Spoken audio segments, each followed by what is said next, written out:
Bismillahirrahmanirrahim. Assalamu alaikum students. In our previous lecture we have learned about mole, Avogadro's number and molar mass. So in today's lecture we will further elaborate these concepts. In our previous lecture we have studied that mole is an amount of a substance that contains 6.022 into 10 raised to power 23 particles of that substance.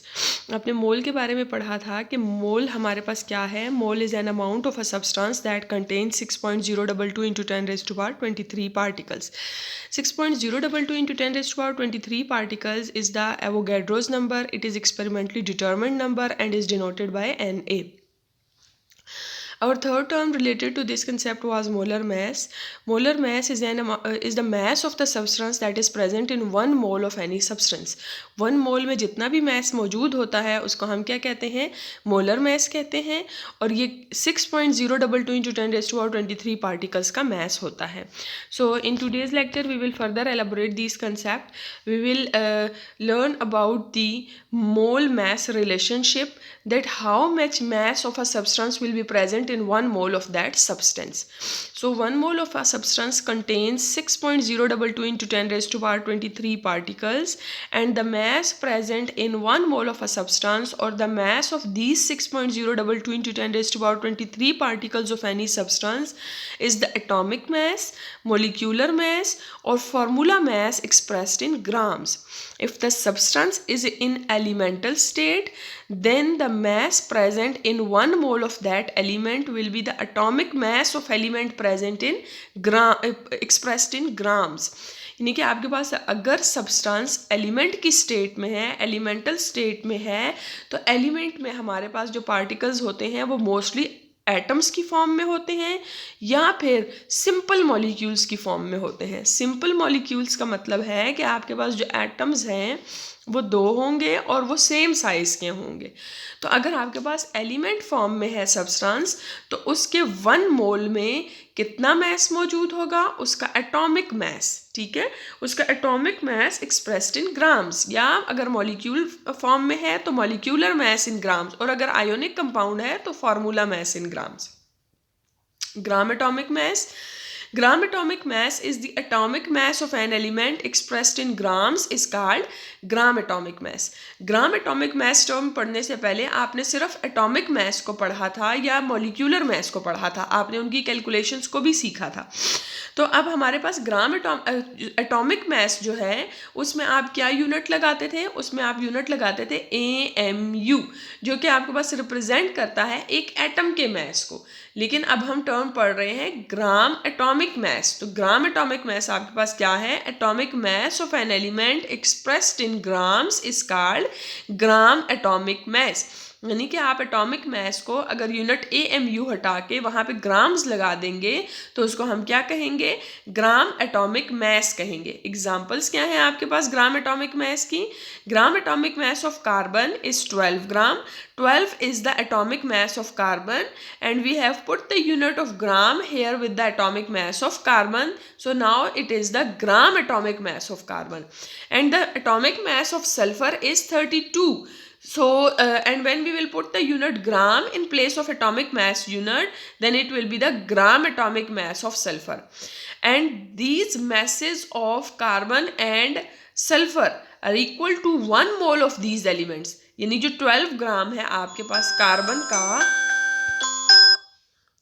जो 12 ग्राम है आपके पास carbon का, वो किस चीज़ के equal है, वो आपके पास 1 मोल ऑफ कार्बन के इक्वल है. और आपको पता है कि 1 मोल में कितने पार्टिकल्स होते हैं, 6.022 into 10 raised to power 23 particles होते हैं. तो चूंकि ये हमारे पास एलिमेंट्स हैं तो इनके पार्टिकल्स एटम्स की फॉर्म में होते हैं. तो यहाँ पे हम क्या कहेंगे कि जो ग्राम एटॉमिक मैस है कार्बन का, या जो कि 12 ग्राम है, या ग्राम एटॉमिक मैस सल्फर जो कि 32 ग्राम है, ये हमारे पास 1 मोल के इक्वल हैं और इनमें 6.022 into 10 raised to power 23 atoms हैं. Gram molecular mass. Molecular mass of a molecule expressed in grams is called gram molecular mass. आपके पास जो मॉलिक्यूलर मैस है जिसको आप ग्राम्स में रिप्रेजेंट करते हैं उसको हम क्या कहते हैं, ग्राम मॉलिक्यूलर मैस कहते हैं. कोई भी कंपाउंड जो कि हमारे पास मॉलिक्यूल की फॉर्म में एग्जिस्ट करता है, उसके मैस को हम क्या कहते हैं? जब उसको ग्राम्स में एक्सप्रेस करते हैं तो ग्राम मॉलिक्यूलर मैस कहते हैं। आपने मॉलिक्यूलर मैस की कैलकुलेशन की थी, वहाँ पे आप उसके साथ यूनिट AMU प्लेस करते थे। अगर आप AMU की जगह यूनिट ग्राम लगा देंगे तो वो आपके पास क्या बन जाएगा? ग्राम मॉलिक्यूलर मैस बन जाएगा। फॉर एग्जाम्पल आपके पास जो वाटर है, वाटर आपके पास एक मॉलिक्यूलर सब्सटेंस है, ये मॉलिक्यूल्स की फॉर्म में एग्जिस्ट करता है। वाटर का फार्मूला H2O है। वाटर का फार्मूला आपको शो करता है कि इसमें 2 हाइड्रोजन एटम्स मौजूद हैं और 1 ऑक्सीजन एटम मौजूद है। जब आप इसका मैस कैलकुलेट करते हैं तो आपके पास 18 आता है, और आप उसके साथ यूनिट ग्राम लगा दें तो that will be equal to 1 mole of water and gram molecular mass of water, and that will contain 6.022 × 10⁻23 molecules of water. ठीक है, यानी कि आपके पास जो मॉलिक्यूलर सब्सटेंस हैं या जो कंपाउंड्स हैं उनके पार्टिकल्स किस फॉर्म में होते हैं? मॉलिक्यूल्स की फॉर्म में होते हैं। तो यहाँ पे आप क्या कहेंगे कि इसमें 6.022 × 10⁻23 मॉलिक्यूल्स हैं। नेक्स्ट टर्म है हमारे पास gram formula mass. Formula mass of an ionic compound expressed in grams is called gram formula mass. Formula mass जो है, formula mass is the term used for ionic compounds, used for the calculation of mass of ionic compounds. और जब आप इस formula mass को grams में represent कर रहे होते हैं तो ये आपके पास ग्राम फार्मूला मैस कहलाता है। एंड द एग्जाम्पल क्या है आपके पास? The gram formula mass of NaCl is 58.5 gram. NaCl is an ionic compound. The NaCl is the formula unit of sodium chloride. It contains sodium ion and chloride ion. Sodium has positive charge, chlorine has negative charge. So these charges, positive and negative charges, combines and form ionic compound. The mass for this is the 58.5 gram. 58.5 gram indicates that it is the gram formula mass of sodium chloride, and that is equal to 1 mole of sodium chloride, and that will contain 6.022 × 10⁻23 formula units. Okay, formula unit is the term used to represent the representative particles of an ionic compound. Formula unit is the term that expresses the simple ratio of ions in an ionic compound. जैसे कि यहाँ पे NaCl क्या है? Formula unit है sodium chloride का। ये आपको बता रहा है कि इसमें एक सोडियम आयन के लिए एक क्लोराइड आयन होता है। ठीक है, so this is the formula unit. तो यहाँ पे आपने मोल मैस रिलेशनशिप देखा है कि आपके पास 1 मोल ऑफ अ सब्सटेंस में कितने पार्टिकल्स होते हैं और उसका मैस किस चीज़ के इक्वल होता है। ठीक है, अगर आपके पास पार्टिकल्स बड़े होंगे तो उनका मैस भी ज़्यादा होगा। जैसे कि फर्स्ट एग्जाम्पल में आपने देखा था कि जो हमने जब बात की थी, जो फर्स्ट एग्जाम्पल थी जिसमें हमने क्या कहा था कि जो एग्जाम्पल ग्राम एटॉमिक मैस में जो हमने दी थी, gram atomic mass of carbon is 12 gram and that of sulphur equals to 32 gram. अब यहाँ पे हमारे पास दोनों का 1 मोल है, कार्बन का भी 1 मोल है और सल्फर का भी 1 मोल है, और दोनों में पार्टिकल्स, नंबर ऑफ पार्टिकल्स भी सेम है, 6.022 × 10⁻23 है। लेकिन आपके पास जो कार्बन का 1 मोल है उसका मैस कम है, लेकिन सल्फर के 1 मोल का मैस ज़्यादा है। ठीक है, ऐसा क्यों है? ऐसा हमारे पास इसलिए होता है कि जिन एलिमेंट्स के एटम्स बड़े होते हैं उनका मैस भी ज़्यादा होता है। जैसे हमने मोल को कंपेयर किया था डजन के साथ।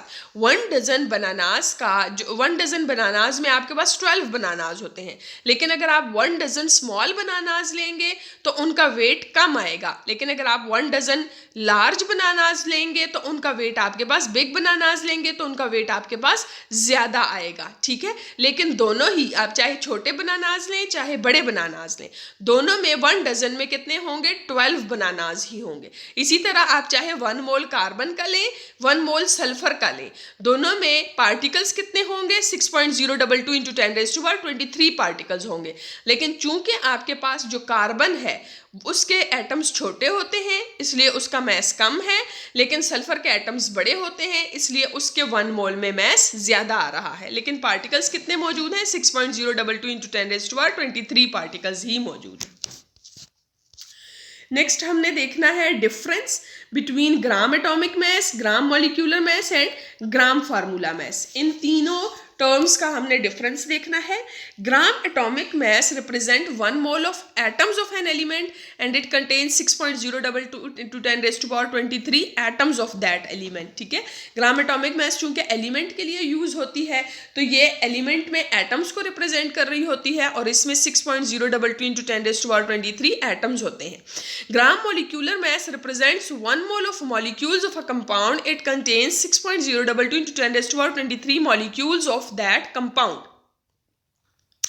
तो आपके पास जो ग्राम मॉलिक्यूलर मास है, चूंकि ये टर्म हम यूज करते हैं मॉलिक्यूल्स को एक्सप्रेस करने के लिए, मॉलिक्यूल्स का मास ग्राम्स में एक्सप्रेस करने के लिए, तो ये हमारे पास किसको रिप्रेजेंट करेगा? मॉलिक्यूल्स को रिप्रेजेंट करेगा। और इसमें क्या होंगे? रिप्रेजेंटेटिव पार्टिकल्स मॉलिक्यूल्स की फॉर्म में होंगे।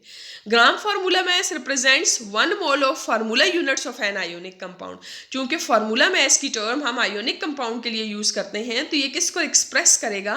फार्मूला यूनिट्स को एक्सप्रेस करेगा। और इसमें क्या मौजूद होंगे? 6.022 into 10⁻23 formula units of that ionic compound. All of these quantities represents molar masses. Molar masses का मतलब है कि ये हमारे पास 1 मोल में जो मास होता है उसको रिप्रेजेंट करती हैं। Therefore, now we have an other definition of mole. Mole now can be defined as atomic mass, molecular mass और formula mass expressed in grams.